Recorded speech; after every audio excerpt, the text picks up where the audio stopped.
Well, we've certainly received a lot of good information, financial tips on saving for college and starting early. One of the things also, Verna, what about financial aid? Are there other options for parents that really are struggling to get all the money together for college?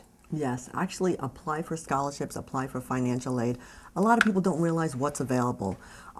Be careful though, because sometimes parents, when they're saving, they overestimate what they'll get.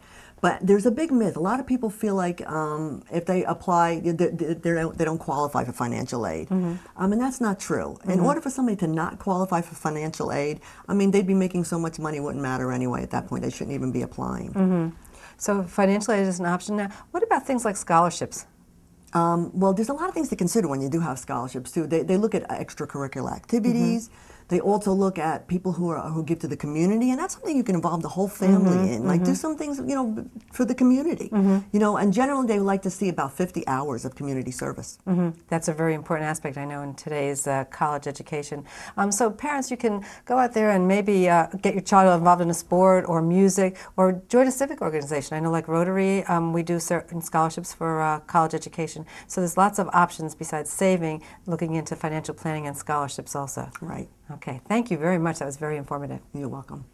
I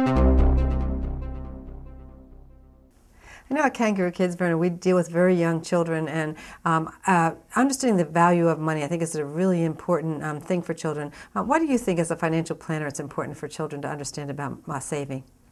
Well, it's very important because so often nowadays people aren't having the value for the dollar. They don't understand.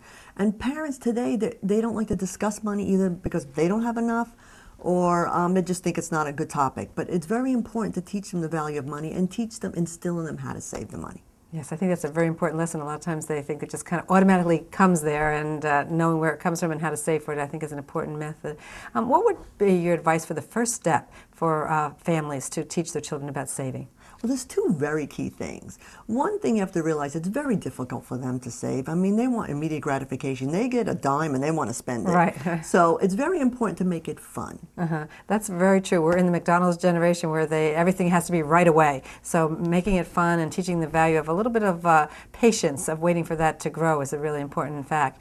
So how would you, what would you start with, or what would you do with children in order to make it a positive experience? I think one of the most important things to do first is to get either a jar or a piggy bank or something that you want them to start saving the money in.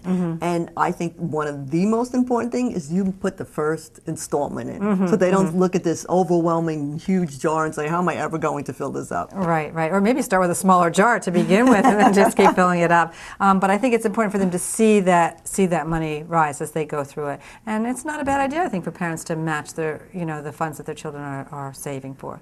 So I think that's very good advice. So parents, make sure that you teach your children to save at an early age and teach them the value of money. Let them see those coins build up as they're saving. Thank you very much, Verna. That's great information.